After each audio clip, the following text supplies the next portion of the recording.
Voilà, on est à la suite de notre journée. Journée bi nga xamante ni waa Fac Lettres ñu organisé woon ndogu li mooy suite bi mooy séance de fitness bi ñu may étudiants yi bisub tey jii toujours en collaboration avec waa Orange. Voilà, les étudiants sont là vraiment regroupés gis ngeen mouvement bi nu mu mel ñoom ñëpp ñoo ngi ñëw pour fekkee bis boobu noonu ñu bàyyi leen ngeen seetaan.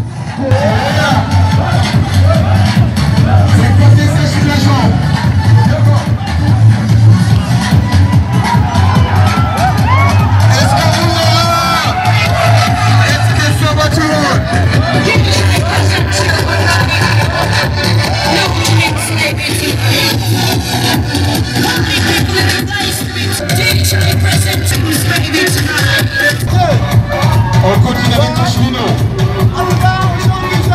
Allez, merci pour avec le cheminots. Sur le vélo. Allez, gars, merci pour le vélo pour le cheminots.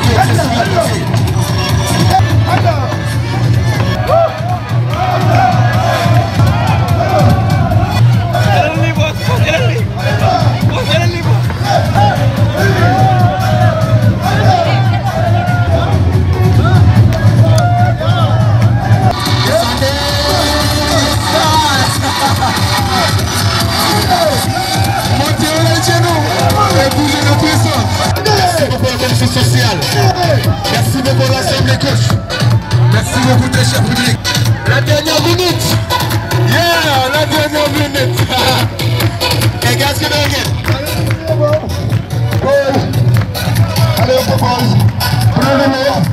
On va attaquer les Orange, que vous applaudissez bien avec Baskana, le meilleur des PCS. Dañu taxaw fii ak suñu jigéen Kadia moom moo fi teewal waa Orange ca yaakaar naa képp koo seen muy dox bëgg na am partenariat ak Orange tey bu ñu amee partenariat ak Orange via la manie et la politesse et la souplesse mais aussi la modestie de Baskana on ne peut que s'en réjouir dama bëgg yéen ñi nga xamante ne sopp ngeen Baskana yëpp ngeen tàcc ko bu baax a baax. Man de personnellement il a gagné mon estime, il a gagné mon attention, il a gagné aussi mon intérêt et mon yaakaar naa traversé nañ ay nuits yu sombre Baskana tey moo ma fekk ci biir lëndëm jàpp sama loxo génn ni ma grand lu la metti du am kon nag comme moom moo ko def dama koy taxaw wax ko ci biir ay mbokam yëpp bés ni ki tey Baskana am nga ma ba faaw ñu jox kàddu gi Kadia mu waxal fi waa Orange dafa ñëw en partenariat ak amicale de la faculté des lettres et sciences humaines ak commission sociale am.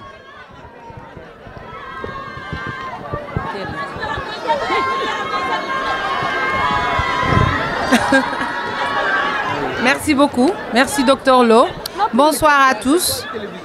Ñi ngi content trop tey ñëw fii. Je pense que bu ñu waa faculté amicale bi abordé ça a été un grand plaisir tey ñu ñëw ànd ak yéen parce que moi qui vous parle j'ai été étudiante. Après la travaillé chez Orange. Donc su ma gisee tamit ay causes yoo xam ne vraiment c'est pour les étudiants pour jàppale leen que quel que soit par ailleurs le niveau nous on est prêts. Amuñu woon nag buntu. Parce que université boo ko waxee dafa rëy torop je pense qu'il y a beaucoup de facultés mais bon xam nga comme vous êtes aussi une grande industrie de la même manière que ñun tamit on est une grande entreprise bu ñuy dugg tamit université duñu war a xam nan lañ ciy duggee donc ba ngeen ñu aborder juste pour laaj ñu leen accompagner dans le cadre du Ramadan on a jugé utile d'être là avec vous parce que c'est un moment de partage de générosité et c'est aussi une action sociale et je pense que ku xam Orange xam ne dañuy liggéey tamit social lu bari peut-être duñu jàkkoonteeg yéen souvent ci ay affaires sociales mais on a un volet qui s'appelle la RSE où on accompagne beaucoup d'initiatives je pense que tey tamit am nañu Orange ñu ko xam naa yéen ñëpp presque am ngeen ay SIM Orange am nañu tamit ay offres yoo xam ne c'est pour les étudiants peut-être ñu bëri xamuñu nan lay demee mais je pense que c'est un premier partenariat que nous avons là on va effectivement ko construire ko gën a yokk doole peut-être sur d'autres initiatives aussi de la faculté on est preneur en tout cas des initiatives que vous allez développer et pour lesquelles on pourra apporter notre soutien am na samay collègues tamit yu nekk fii ñi nga xam ne ils font de la 4G pour vous aider aussi à faciliter la communication Orange School ñëpp xam nañ ko c'est pour les étudiants mais comme j'ai dit dañ gën a ñaax en tout cas di saafonteeg yéen pour vous faire des offres sur mesure yoo xam ne c'est dédié aux étudiants pour vous faciliter les études les cours la connexion et tout ce qui va avec Je pense que c'est un premier partenariat pour lequel on est très réjouis. Et je pense que nous ñëw gis leen fii ngeen nekk en plein sport. Je me xamoon sax sol tenue mais bi may ñëw dama doon naafile rek ma ni xaaral ma ñëw pour vraiment faire un acte de présence. Mais on est ensemble en tout cas sur les prochains jours inchallah. Merci. Merci Kadia di leen xamal ni ñoo ngi fi vendredi bii di ñëw ak beneen vendredi avec le PCS Baskana. di leen wax ni gàmm nga xamante ni Tafsir Abdourahmane Gaye daf koy def 3e gàmm gi dañ ko dédié exclusivement à la faculté des lettres et sciences humaines jox ko ñi nga xamante ni ñooy commission sociale bi ñu di ko amale fii nga xamante ni mooy en face pavillon H ak Tafsir Abdourahmane Gaye Orange fas yéene ci def lu rëy ak suñu jigéen ñi bu boobaa incha allah yéen lañ koy dénk ngeen géral ñu bis boobu kon Kadia ñoo ngi lay sant ñoo ngi lay gërëm ñu bàyyi suñu moniteurs yi ñu ñëw yëngalaat fii mu gën a saf merci. Alors, c'est pour vous. Regardez. Alors nous allons faire un jeu. À la fin de cette partie, voilà, il y a des lots, ou bien il y a des cadeaux qui sont là pour vous, d'accord?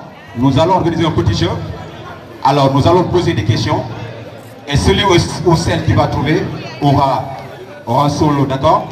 Alors soyez prêts. Il y a des kits qui sont là pour vous. Donc préparez-vous.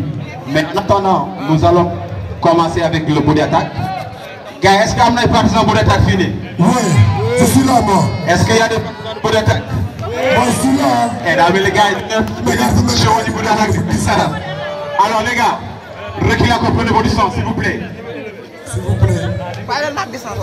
Alors juste, One step out. alors nous allons faire, dans la combinaison, la chorégraphie que nous allons faire, d'accord?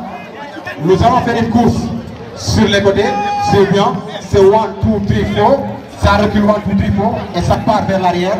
Vous faites même chose, ça recule, attention, et on retourne sur le côté, ça revient, et on revient ici. Donc nous allons utiliser les 4 côtés, d'accord? Bien guidé. C'est sûr. Cherchez. Nice. Et c'est le mouvement. Encore. 8, 7, 6, 5. Préparez. 4, 3, 2, 1, go. Maintenant. 3. Vous retirez bien l'arrière maintenant. Encore. 1, 2, 3. 4,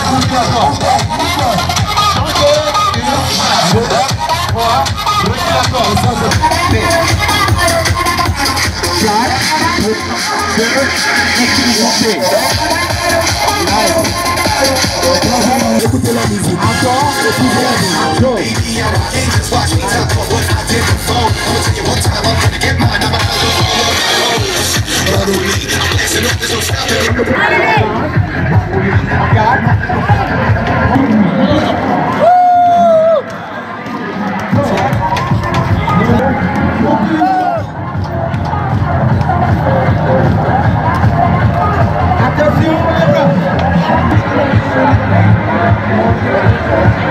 Est-ce que vous êtes prêts à faire le show aujourd'hui? Nice.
avec l'une des coachs qui était là tout à l'heure pour accompagner les étudiants.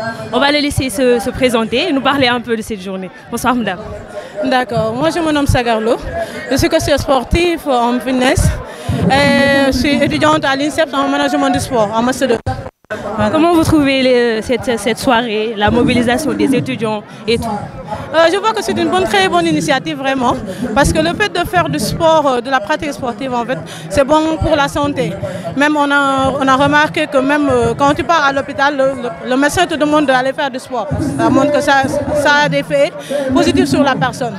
Et le ramadan aussi, comment vous pouvez expliquer aux gens que faire du sport pendant le mois de ramadan ne peut être que bénéfique? Ouais, vraiment faire du sport pendant le mois de ramadan c'est bénéfique. Mais ne pas faire du cardio aussi, c'est bien. Au moins le mois de ramadan, on diminue le cardio, on fait des renforcements. Voilà, on doit diminuer le cardio pour faire des renforcements. Et le moment propice pour faire du sport au mois de ramadan, c'est après la rupture, ou bien 1 heure avant la rupture. Voilà. D'accord, vous êtes là depuis quand à accompagner ces étudiants pour ces genres d'événements, pour ces genres de séances? Ça fait au moins 2 ans que j'accompagne ces genres d'événements, vraiment. D'accord, votre mot de la fin? Vraiment, je vous remercie. Je vous remercie de votre présence. Et je remercie à tous les coachs et à tous les étudiants qui ont venu massivement. Vraiment, merci à vous. Merci à Orange aussi. Merci beaucoup. On va prendre l'un des autres coachs. Bonsoir, monsieur. Bonsoir, moi c'est coach Djibi. Voilà, je suis étudiant à l'INSEP de Dakar en année professorale. Voilà, de certificat d'aptitude en professorat d'éducation physique et sportive. Alors je suis coach sportif au niveau du campus Fitness Club. Et je suis aussi coach depuis 5 ans, je pratique et j'ai fait pas mal de clubs.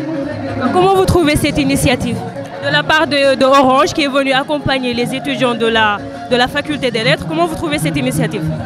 Alors nous saluons l'initiative parce que c'est ça qu'on a besoin. Voilà, les étudiants ont besoin d'être accompagnés. Voilà, c'est une très belle initiative, voilà, de faire bouger les étudiants, non seulement pour leur santé, mais aussi pour leur bien-être. D'accord? Aujourd'hui, c'est un très beau geste que Orange a fait, de venir accompagner les étudiants, pour qu'ils puissent au moins pratiquer leurs activités dans les très bonnes conditions. Et quels conseils pouvez-vous donner à ces étudiants pendant le mois de Ramadan pour pas se laisser aller, pour pouvoir garder la forme jusqu'après le Ramadan? Quels conseils pouvez-vous leur donner? Qu'est-ce qu'il faut faire? Qu'est-ce qu'il faut éviter? Voilà, je pense que le conseil c'est général. Hein? Voilà, faire de l'activité physique, que ce soit en mois de Ramadan ou pas. Voilà, pérenniser cela. Parce qu'aujourd'hui, il a été démontré par beaucoup d'études scientifiques que l'activité physique a des bienfaits majeurs dans la santé. Voilà, surtout au niveau des maladies non transmissibles, à savoir le diabète, l'hypertension artérielle, ainsi de suite, ainsi de suite.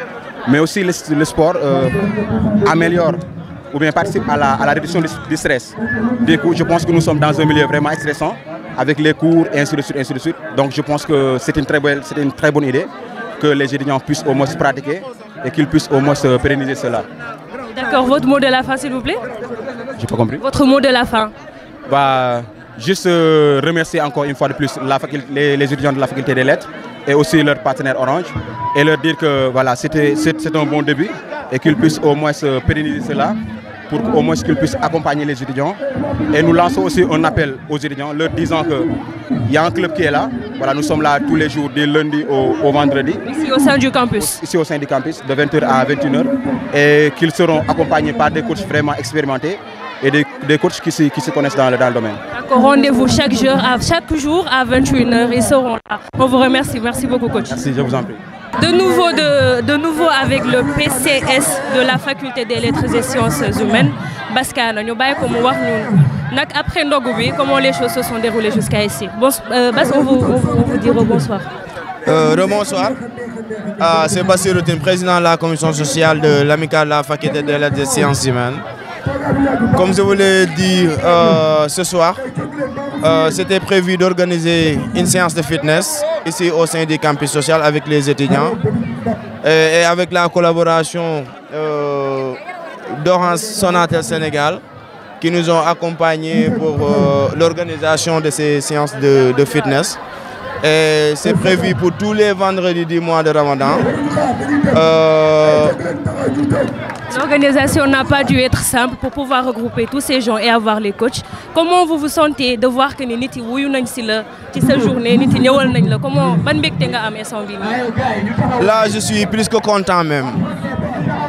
Parce que la science a connu une réussite parfaite et totale. Vous avez vu le nombre d'étudiants qui se sont mobilisés aujourd'hui pour participer à ces séances d'entraînement. Et ça n'a pas été difficile puisque nous occupons le poste de PCS.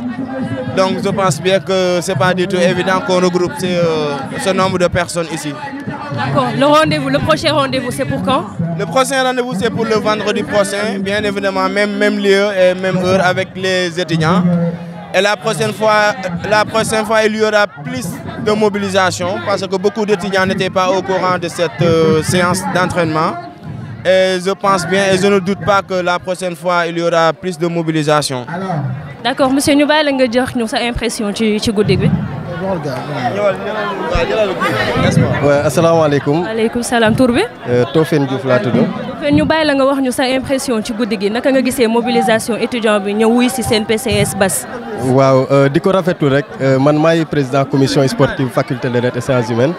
Bass sama collaborateur la ñooy nekk ci benn amical bi donc lii dama ko rafetlu rek parce que ñun yàgg nañ ko programme man bokk naa ci initiateur bi donc lii nii bettuma quoi parce que nous travaillons en tant qu'une amicale quoi donc rafetlu nañ ko bu baax a baax di gërëm étudiants yi encore parce que woote ñu wuyu si la dafa yombul donc gis nañ ne étudiants yëpp ñoo lañ répondre incha allah vendredi prochain day gën a bëri nit loolu moom xam naa ko parce que ndogu bi gars yi sóoraale wuñ ko mais rassuré naa ne vendredi prochain day gën a bëri nit loolu moom rassuré nañ ko quoi donc ñun tamit ñoo ngi gërëm Buzz Media et média yi fi nekk yëpp di gërëm également Orange suñu partenaire bi ñoo kontaan nañ bu baax a baax ñoo ngi di gërëm yéen ñëpp. D'accord, merci beaucoup.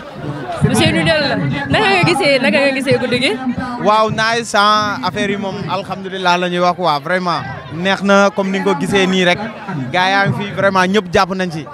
Avant tout d'abord maa ngi jégalu présenté wu ma sax sama bopp c'est le Sow président de la commission sportive et culturelle de la liste Orange en même temps aussi membre de la commission sportive de l'amicale de la fac lettres quoi vraiment bis bi ni ñu ko gisee bon en début mu mel nii kon loolu xel war na dal quoi bu ñu waree entamer yeneen journée incha allahu rabi comme niñ leen ko waxee rek ça passe chaque vendredi du mois de Ramadan lii nii ce n'est que le début incha allah prochaine vendredi bi di ñëw ak bële nii. On vous promet vraiment l'affaire ce sera chaud gars yi ñëw ñu jàpp affaire yi gën a neex ba gën a cool quoi vraiment yéen aussi tamit ñu ngi rafetlu seen teewaay waa Buzz Media vraiment ñu ngi rafetlu li ngeen di def à l'université Cheikh Anta Diop affaire yi mu ngi cool mu ngi nice kontaan nañ ci yéen kontaan nañ ci suñu public.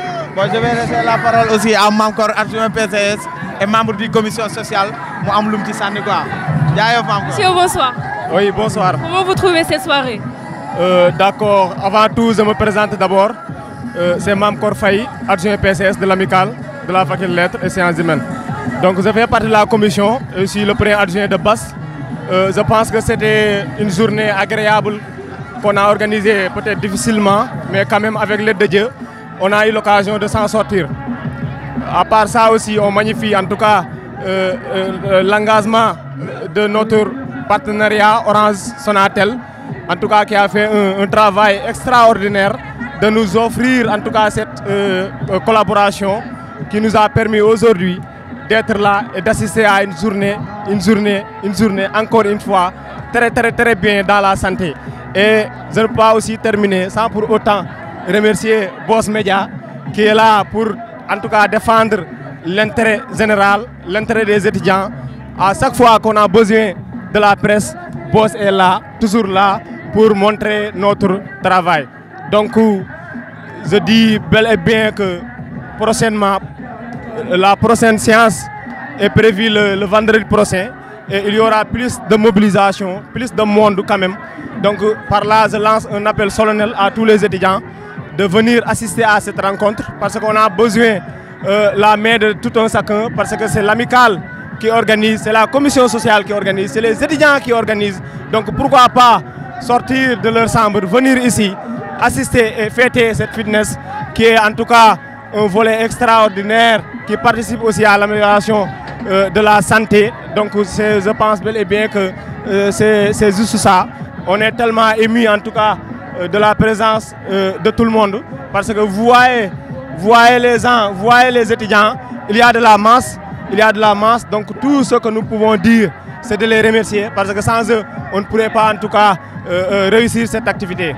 Ouais. D'accord, merci beaucoup. Vous voyez que la vie estudiantine n'est que merveille. Vous voyez la mobilisation pour venir soutenir le PCS, BAS, et de par ma voix et de ceux des étudiants, il le remercie beaucoup de cette initiative qu'il a prise pour eux. Merci beaucoup. Voilà, on est à la fin de notre émission.